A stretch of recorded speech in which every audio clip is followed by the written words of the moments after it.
Durante el año 2024 se registraron 1.207 víctimas de homicidio, 42 casos menos que en 2023. En términos concretos estamos hablando de una disminución, pese a que estamos hablando de cifras y no podemos entrar por las frías cifras en el drama que hay detrás de cada uno de esas muertes. Usted como ministro, flamante ministro de Seguridad Pública, ¿qué le dicen estas cifras? Más allá de si estamos bien o estamos mal, ¿qué le dice lo que está ocurriendo hoy día con la percepción de la ciudadanía? A ver, lo que pasa es lo siguiente. Primero, para entender por qué es importante y por qué detrás de cada una de estas cifras existe una tragedia que uno no puede aminorar con indiferencia del número absoluto, ¿no? De la frecuencia. Los datos que el país entrega, y que además es producto de un trabajo conjunto de todas las instituciones relevantes en esto, partiendo por el Ministerio Público, es un esfuerzo que comenzó el 2022 para unificar las cifras. Y lo que trata de abordar son el caso de homicidios consumados porque es la afectación del derecho más vital, o sea, esencial de todos nosotros. Entonces, cuando uno quiere evaluar temas de violencia o afectación, mira homicidios, ¿no? Entonces, por eso, no es que el resto de los delitos no sean importantes, sino que preocuparse de homicidios es preocuparse del derecho más elemental de las personas, y su trayectoria es muy relevante para ver qué cosas pueden estar fallando y que uno debiera intervenir. Entonces, a veces nos quedamos con un número absoluto y empezamos a hablar también cuánto es el número de homicidios por cada 100.000 habitantes. Lo que quiero decir es que cualquiera sea el año con esas cifras, lo que tenemos es una tragedia en cada uno de esos homicidios.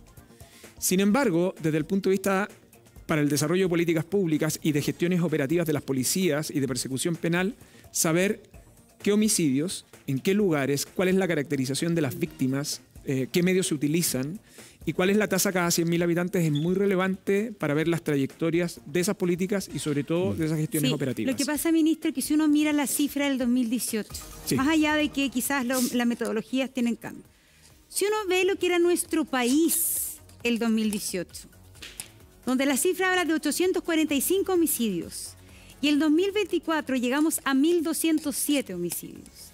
El 2022 fue 1.330 homicidios.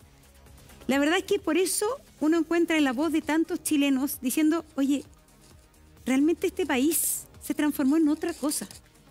Éramos un país que con baja tasa de delincuencia, con baja victimización, siempre el tema de la seguridad ha estado cruzado con las campañas políticas, pero en términos concretos Chile era medianamente un país seguro.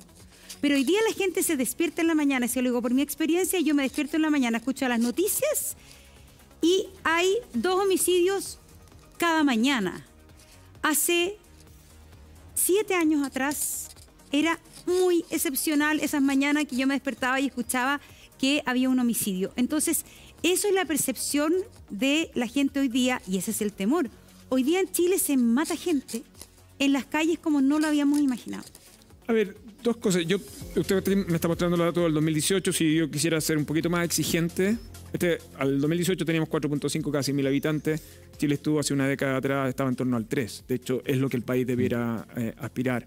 Lo que hay entre medio de este periodo son situaciones que nosotros vivimos, los efectos de la pandemia que explica el 2020. De hecho, en algunos casos es muy complicado. El 2022 hay un efecto rebote que es bien significativo, porque además no solo es el número de homicidios, sino que la violencia que se aplicó en cada uno de ellos, en el fondo. Usted lleva la razón. De hecho, Chile tiene de los índices de temor más grandes que existe en el mundo, aunque sus índices de victimización sean bajos, ¿no? Pero también creo que es conveniente profundizar en los datos, porque no todo es crimen organizado, no todo es delito. De hecho, lo que ha venido sucediendo también es que los homicidios que ocurren en contextos interpersonales, es decir, entre 2 personas conocidas, que no provienen de delito, también han aumentado. Eso significa que en nuestras relaciones interpersonales los conflictos los podemos estar resolviendo precisamente con la vida de otro, ¿no?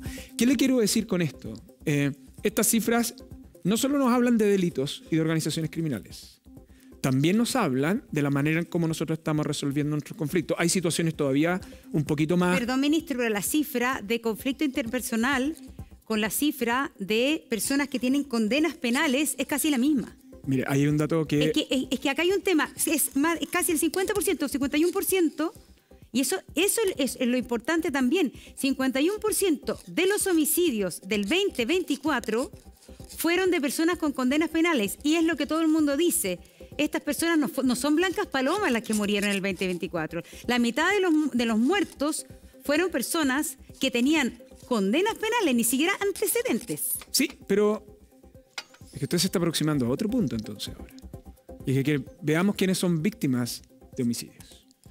Y cuando vemos quiénes son víctimas de homicidios, en una caracterización, lo que uno empieza a mirar, ustedes tienen los datos por ahí, pero bueno, si podemos pasar a lo... si ustedes ven la trayectoria, no es que solo este año, es el año 2024, tengamos de las víctimas de homicidios cerca del 52% sean personas que tienen condena penal. O sea, si nosotros agregáramos víctimas con antecedentes policiales, ese porcentaje probablemente sería un poco mayor. Bastante mayor.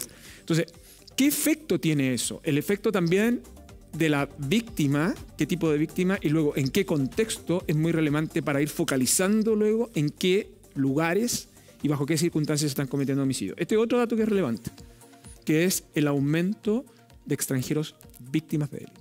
Nosotros hace pocos años teníamos un 5% de extranjeros víctimas de delito de homicidio. Hoy día estamos en el 18% de víctimas de homicidio. De hecho, los chilenos como víctimas de homicidio han bajado en este último periodo.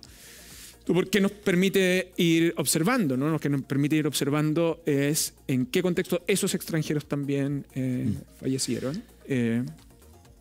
La proporción de qué tipo de nacionalidades que también las conocemos y eso nos permite tener determinado tipo de focalizaciones. Ministro, de los datos que se entregan en el informe, a mí me llamó mucho la atención el tema de la concentración territorial. El 71% de los homicidios, al menos en el año 2022, ocurrieron solo en 20 comunas.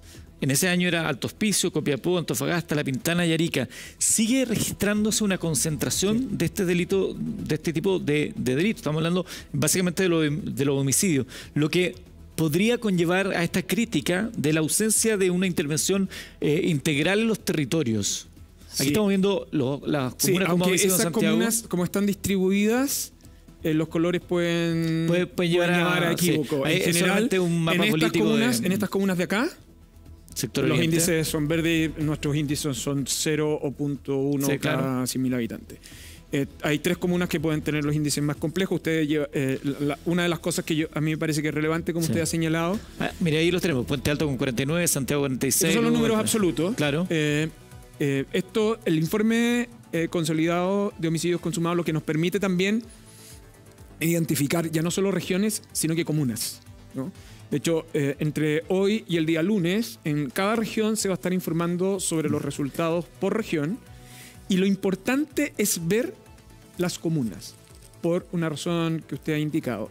Usted tiene estas comunas en términos de frecuencia de delitos durante el año 2024, pero dentro de las comunas tiene a su vez barrios o calles determinadas donde esto está ocurriendo. Algunas de estas, si me permite, son resultado de disputas territoriales que el Ministerio Público y las policías tienen identificados, donde hay planes de intervención.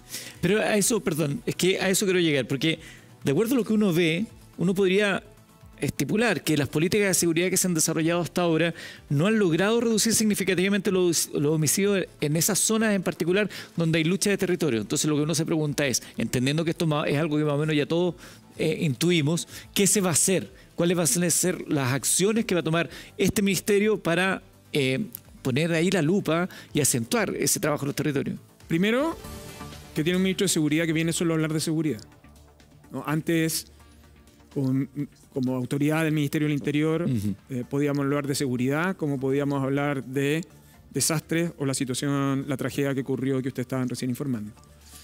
Lo segundo es que la ley que crea el Ministerio de Seguridad obliga a discutir sobre la base de evidencia. Aquí están los datos. En tercer lugar, las políticas y los planes de acción basados en evidencia permiten tomar acciones sujetas a rendición de cuentas. Las particularidades, de hecho, estas comunas que usted señala ahí, yo vuelvo a insistir que ese mapa, los colores hay que tener cuidado, que no tienen nada que ver. Es como una... Sí, porque alguien miraría el sector oriente. En fondo, y no debería es, ser rojo, verde, amarillo, por eso es como un mapa político de bien. Esto permite además focalizar en comunas de un modo bien distinto. Hay comunas quiero tener mucho cuidado, porque hay veces que cuando discutimos este tipo de aspectos, esas comunidades también tienen la sensación que se puede estar estigmatizando esos barrios. Entonces uno tiene que tener mucho cuidado en esto. Lo primero que uno debería decir es, necesitamos los datos porque tenemos que tomar decisiones sobre evidencia. Segundo, tenemos datos regionales, ¿sí? La región metropolitana, por ejemplo, tiene una leve baja, aunque su año más complicado como región fue el año 2020. Sin embargo, en la región metropolitana, las realidades de la región son muy distintas dependiendo de la comuna. Ahora, en determinados lugares, ¿no? Algunas de estas comunas que están acá tienen que ver con disputas territoriales evidentes, donde la persecución penal ha sido constante y por lo tanto donde las irrupciones, producto de mercados criminales de determinadas características, drogas u otros, trata de personas, secuestros extorsivos, luego cómo se comportan esos mercados criminales son muy distintos, suponen intervenciones policiales e intervenciones del Ministerio Público. Pero lo que suele pasar en algunos de los barrios de algunas de estas comunas es que esas situaciones son persistentes. Usted ingresa, irrumpe, toma detenidos, probablemente puede tomar detenido a quien estaba disparando o a quien era el que comunicaba o daba las órdenes de homicidio. Y no obstante eso, se genera, cuando usted desarticula una banda, lo que inmediatamente tiende a suceder es que se produce una disputa por el territorio. Entonces, lo que quiero decir con esto es que no hay que pensar que la seguridad es simplemente intervención policial y de persecución penal, porque cuando usted irrumpe en una casa que operaba como lugar de almacenamiento o venta de droga, el Estado la tiene que recuperar rápidamente, porque de lo contrario van a seguir siendo lugares o puntos de ventas con ese fin. Es una dimensión un poco más global que requiere también una intervención de recuperación de espacios públicos y también de mucha prevención. Por eso esos municipios uno no los puede dejar solo. Porque son municipios y dentro de esos municipios barrios determinados que están en una situación. ¿Cuándo se van a anunciar algún tipo de acciones? Porque claro, hablamos de esa estrategia coordinada de recuperación barrial, de prevención, control. ¿Cuándo vamos a conocer algún hecho concreto que surja? Bueno, hay varios de estos que se están ejecutando. Lo que yo creo que también hay que tener presente es que se crea el Ministerio de Seguridad Pública, pero el Ministerio de Seguridad Pública no se crea de la nada. Y yo por hecho he dicho estos días, el Ministerio de Seguridad Pública no tiene marcha blanca, porque hereda una cantidad importante de planes de acción que se han venido desarrollando previamente por el Ministerio del Interior. Y en una cantidad relevante de casos tiene que ver con políticas de intervención ya desarrolladas. Pero si me permite un momentito, porque me parece que esta lámina es muy relevante. ¿Cuál es el mecanismo? El gran problema que nosotros tenemos hoy día es el medio utilizado. Los homicidios, la tasa de homicidio en el país ha aumentado sustancialmente en el caso de uso de armas de fuego. Que es la línea azul. Que es la línea azul. Y si ustedes miran, por eso las regiones uno tiene que mirarlas de modo muy distinto. Eso es muy curioso. Es en la zona austral, las muertes son esencialmente producto de disputas interpersonales y donde lo que se utiliza es armas cortopunzantes. Es que para contarle aquí a la gente, el verdecito, para que se distinga bien, son armas cortopunzantes. Claro. Y si uno ve en la región metropolitana es el que tiene mayor cantidad de homicidios con armas de fuego. Y en el caso de la región de Aysén, la mayoría son, el 70% es homicidio a cuchillazo, navaja. Así es. Y lo que es otros pueden ser, claro, golpes, piedrazos. Entonces, ¿esto qué nos permite mostrar, ¿no? Por ejemplo, cómo se comporta la zona norte. La zona norte también tiene proporción relevante de armas cortopunzantes, pero la zona centro, que es donde tenemos a la región metropolitana, O'Higgins, Valparaíso y Biobío, hay armas de fuego. De hecho, cuando ustedes miran dónde tenemos la mayor concentración, las tres regiones que concentran la mayor cantidad de homicidios son la región metropolitana, Valparaíso y Biobío. Bueno, por lejos, son los lugares más poblados. Las tres zonas metropolitanas. Lo que pasa es que lo que coincide ahí es que las ciudades que tienen más homicidios porque hay más gente, pero donde también hay más armas de fuego. Así es. Entonces, porque aquí hay uno de los aspectos a propósito de qué medidas se tienen que adoptar o se están adoptando. Uno de los esfuerzos que tiene que desarrollar y que está desarrollando el país, pero debe desarrollar con más intensidad, es sacar de circulación armas de fuego. Porque las armas de fuego no solo son el principal medio utilizado en muchos homicidios, sino porque el impacto que tiene de la violencia en la comunidad. Porque además cuando ustedes miran ahora los datos, donde es el lugar donde se ejecutan los homicidios, mayoritariamente más del 60% de ellos, ministro, es en la vía pública. Ya, se sacan armas de fuego, pero entran todos los días por Colchane. Es decir, hoy día, es cosa de ver los reportajes de los últimos meses, que no solamente entran migrantes ilegales, entra droga y entran armas, hay trata de personas. Entonces también parece ser como el gato y el ratón permanentemente, donde la policía, la voluntad del Ministerio Público, vamos con eso, hacemos una intervención, sacamos armas, decomisamos droga, tomamos detenidos, pero por otro lado, esto vuelve a aparecer y vuelven a entrar armas y hoy día además hay un tema que hay armas hechizas y que hay armas que se pueden hacer con impresora 3D. Ya, vamos a ver. Estamos siempre atrasados en esto. O lo diría de otra manera. El Estado siempre está desafiado. ¿Ya? Porque lo que no tenemos que olvidar es que el crimen y los mercados criminales son muy rentables. Por lo tanto, lo que hacen es siempre tener una capacidad adaptativa para poder generar nuevas fórmulas y seguir desarrollando. Voy a ejemplificar con un par de cosas. En el caso de armas de fuego, hay una serie de investigaciones, por cierto, uno tiene que evitar entregar detalles, pero una serie de investigaciones sobre armas que pueden ingresar por la frontera, pero mayoritariamente las armas que se encuentran en procedimientos policiales vinculados a este tipo de delitos son armas que estuvieron inscritas legalmente. Es decir, hay un mercado secundario de armas.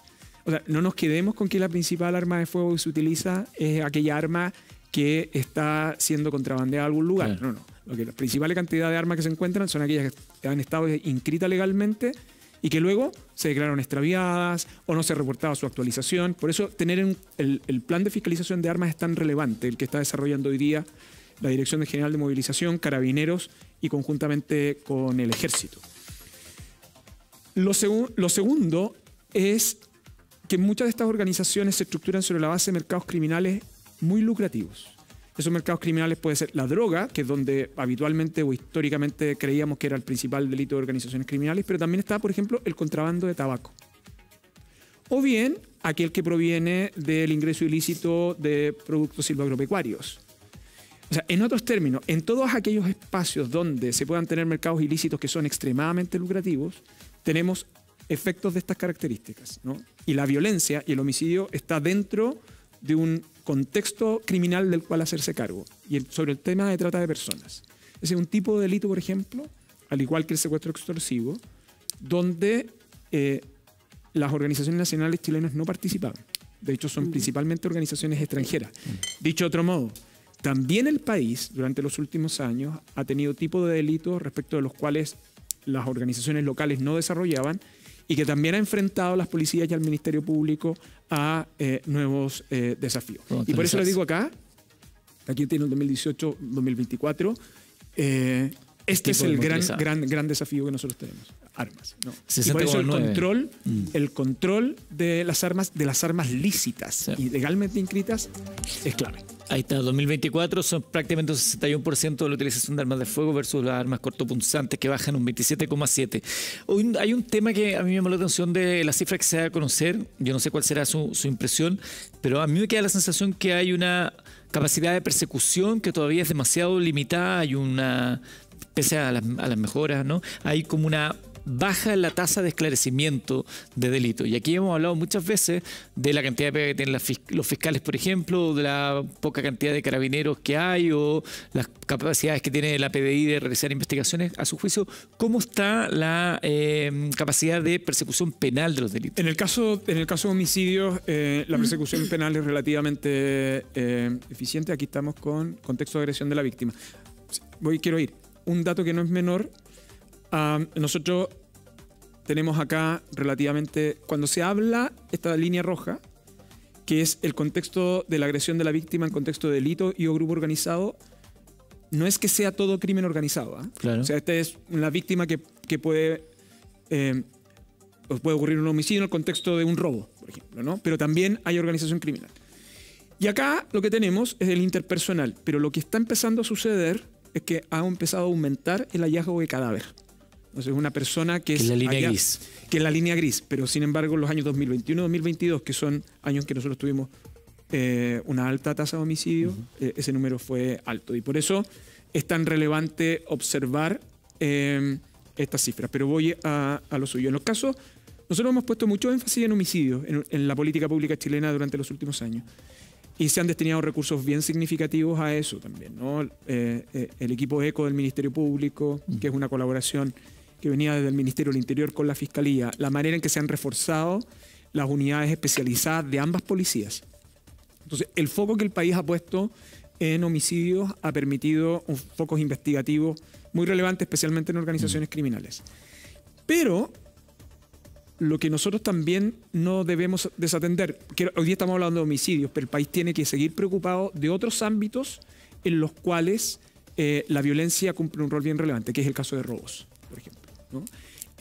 Donde el Ministerio Público ha ido desarrollando focos investigativos para hacerlos más eficientes.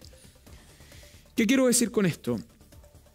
Hoy día tenemos dos grandes proyectos de fortalecimiento, un proyecto de fortalecimiento del Ministerio Público en el Congreso Nacional, tenemos la creación de la Fiscalía Superterritorial, que ambos esperamos sean despachados por el Congreso el primer semestre, para fortalecer la persecución penal.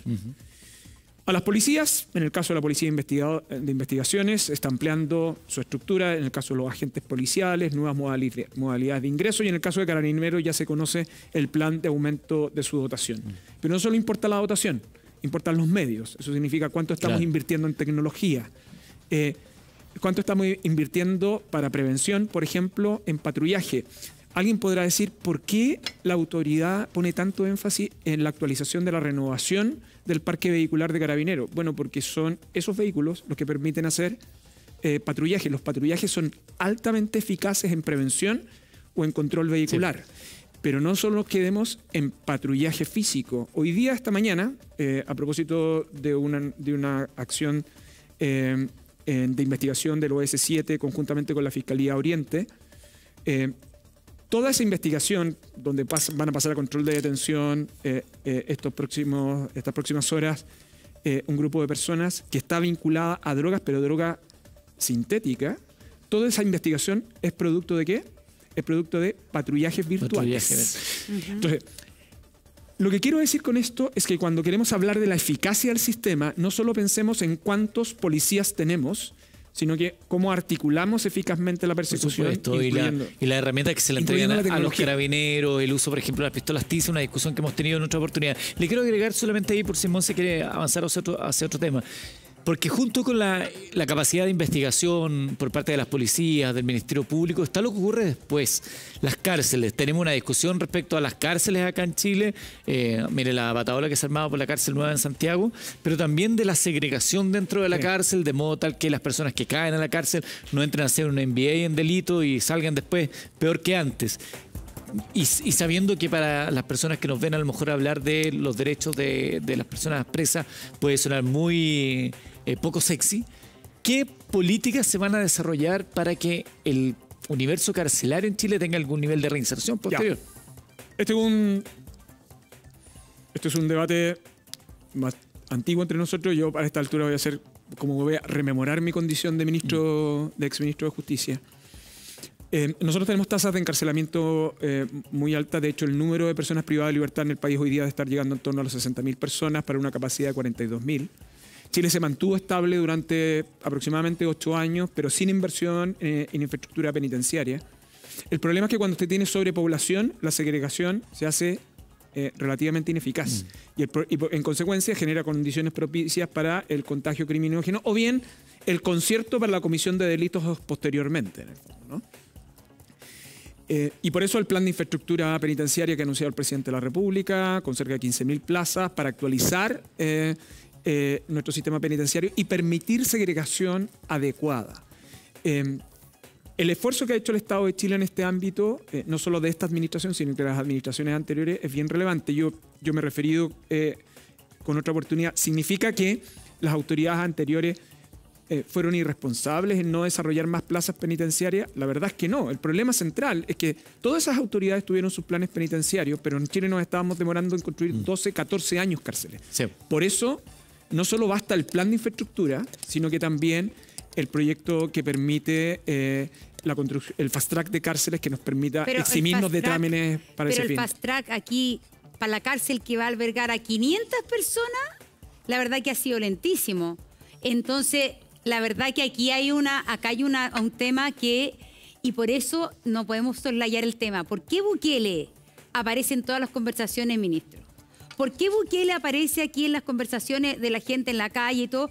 Porque vimos a un presidente que con asesoría china, con cosas modulares y todo, hizo una cárcel en tiempo récord, una cárcel con una seguridad increíble, y nosotros todavía quedó la media embarrada con el tema barrial, etcétera, por hacer una cárcel para 500 personas al lado de la cárcel actual. Ya, pero... Entonces, la velocidad con que actúa el Estado chileno, porque coincido con usted, puede ser el gobierno anterior, etcétera, la velocidad con que actúa el Estado chileno, la burocracia que tiene, las dificultades para justamente instalar una cárcel, la verdad que contrastan en su lentitud con la urgencia que eso requiere. Ya, pero yo quiero, para que tengamos el panorama completo y no transformar símbolos que pareciera que uno a veces simplifica. La primera, ¿por qué nos demoramos tanto? Porque uno de los principales opositores para la instalación de una cárcel suelen ser los parlamentarios, los alcaldes y los vecinos. Claro. ¿Ok?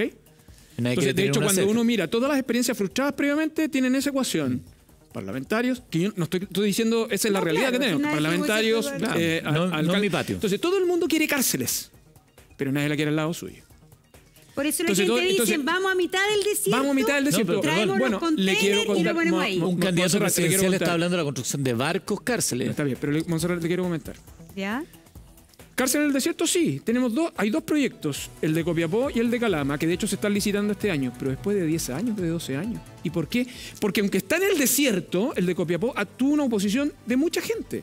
De hecho, cuando se licite ahora la cárcel en Copiapó, que está en el desierto y que de hecho va a permitir su ampliación precisamente para segregar eficazmente, le aseguro que va a seguir gente oponiéndose. Y esa es la paradoja de esto.